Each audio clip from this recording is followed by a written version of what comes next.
say I was going to do a video on the gear and the effects, and that was just a demonstration of how I use my Flashbacks by TC Helicon. If you notice my pedal board, this is all I have. And in a past life, I used to be the rep for TC Helicon. And this was my training rig. I have my Mojo, which is kind of a mild distortion.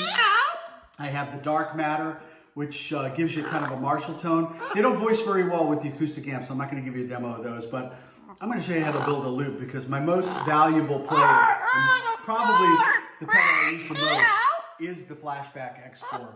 And basically, it's a looper, and it's got 13 different effects all the way around the block, and it's got 4 tone prints that you can download from a phone in an app. But basically, what makes it get to all these tones is the 2290 with modulation.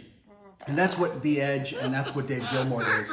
Basically, it's an expensive rack-mountable effects processor, digital delay, that gets them to 22 milliseconds of delay with modulation with a double dotted eighth note. This pedal does all that for a fraction of the cost. And I learned how to use it years ago.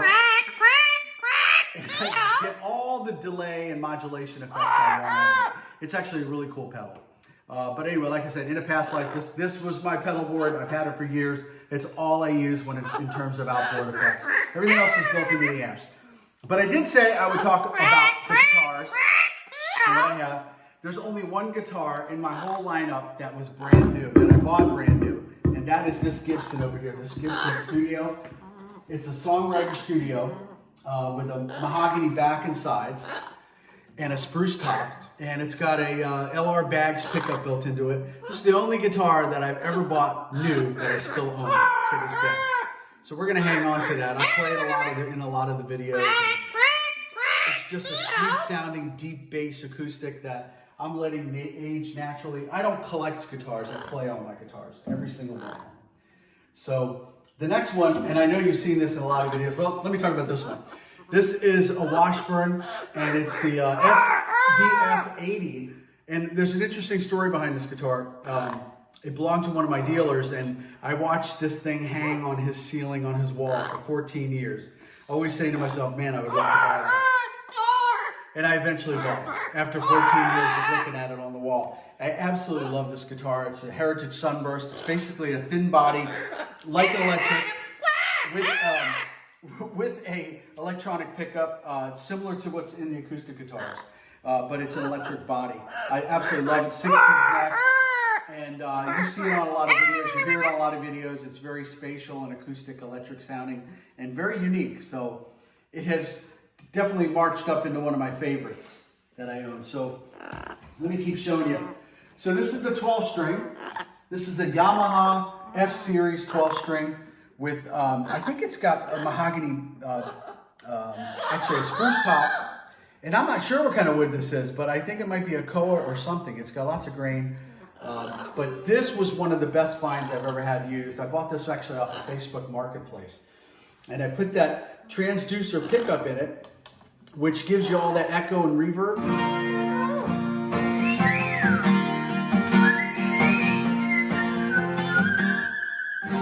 Anyway, it's got a pickup built into it that has effects. It's battery powered. You recharge it and it lasts forever, it seems like. But anyhow, this is such a great sounding playing guitar and one of my best finds. This was only a couple $100 with this crazy cool case that it came in. And I feature it a lot in our videos, and certainly it's the guitar that got this whole bird thing going, so sentimental to me. So anyway, so my electrics, let's start with the Fender. This one is, I'm on the fence with this one. I've had some people say that the color's a little bit girly, but it's a 75th anniversary Fender Player Series. And what I loved about it was it's 60s neck, and I'm a 60s neck guy only for that reason. Not 5 fingers, but my fingers are really small, so my hands can get around and grab these 60s necks better than any other neck size. So that's where I aim for when I buy a guitar. But anyway, this guitar, I have a love and don't like it relationship, but for the moment, it's going to stick around. And there's only one other guitar that I would trade this thing for, and that would be the Paul Reed Smith Silver Sky. If somebody was going to give me what I have in it, sure, I'll go ahead, or maybe one day I'll give it away. Well, we'll see. But it's the 75th anniversary, Mexican-made Fender Stratocaster, and it sounds great, as you know in the videos, plays really great. So maybe I should keep it.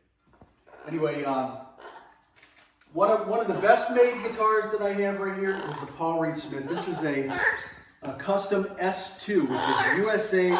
Everything on the guitar is made in the USA except for the electronic parts. But it's built just like their top of the line, except it doesn't have the arch top.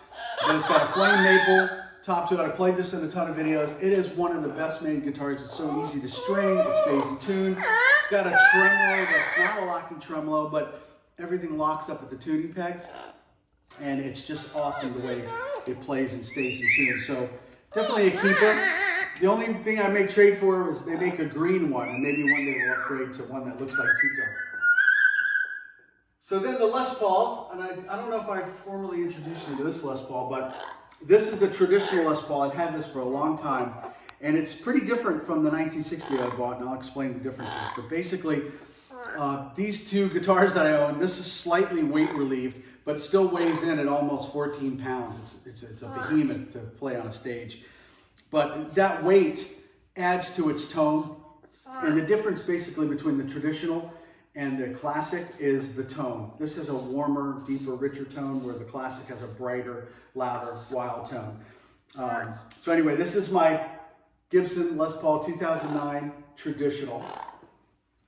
And last but not least is my new Les Paul 1960 classic. This is actually a 1999 guitar, and I love it. The 60, they put 1960 right here. They use the old burst bucker pickups, which are brighter and hotter in the rhythm position, and brighter and hotter in the rhythm as well. Their inlays are like a faded green, so it'll look like it's vintage.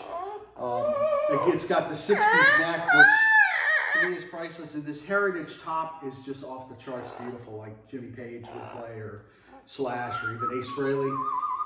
And the tone is just amazing. So I've restored a lot of the metal hardware and got it set up to my liking, and it's turned out to be a really great guitar. So real fast on the amps, I wanted to cover the amps. The amps are very important.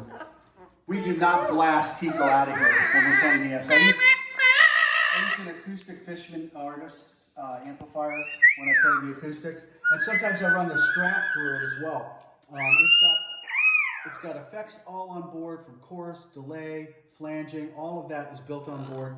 And I run the Strat through it once in a while. I think it brings out the Stratocaster sound. Somebody asked me the other day, why don't I bring some tube amps into it? Well, I have tube amps, and I'm not showing them here because they're too loud. Tubes take a lot of volume to get them to sound great, and I don't want to do that to Tico's ears. So these amps, not only are they on low, they're low wattage, but the MVP behind the electric tone is this little Yamaha Thr 10, which is exactly what it is. It's 10 watts of power. And we don't want to lose it here. Let's turn it on. Anyway, it's 10 watts of power, and has two little 3-inch speakers, and it's got the meanest sound, right?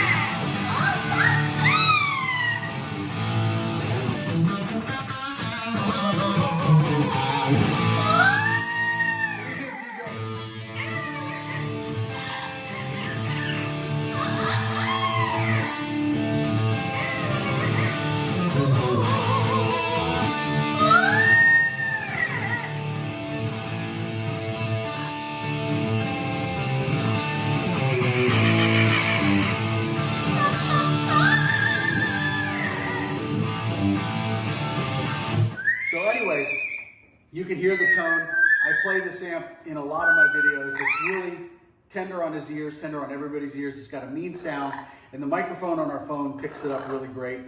But this guitar amp is probably one of the best amps I've ever bought. It gets all that Marshall tone. Tico loves it. And it's got all the effects built in. It's got echo. It's got reverb.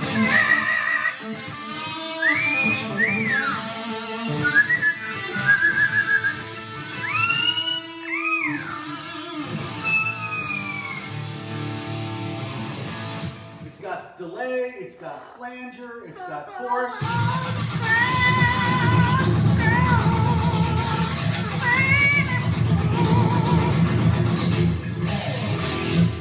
It's got chorus, it's got delay. It even has Bluetooth, so when you're trying to learn a song, you can sync the song to it Bluetooth and play along with it. It's probably one of the funnest amps I've ever owned. Now, I also want to tell you, I'm not endorsed by any of these brands, by any of these guitars, or any of these products. I'm just showing you what I use, how I get to my effects, and I just want to say thank you guys. You know, we're having so much fun doing this. Tico's obviously having a blast. That's why I'm keeping him included, even though he's heckled over my entire presentation. But until I find new gear that meets the criteria, this is what I'm using. And until then, signing off. Keep subscribing. Keep watching our videos. We'll certainly make more as the time comes. And we do take song requests when I can get to them, if I can play them. But thank you guys for subscribing. Please tell your friends about us.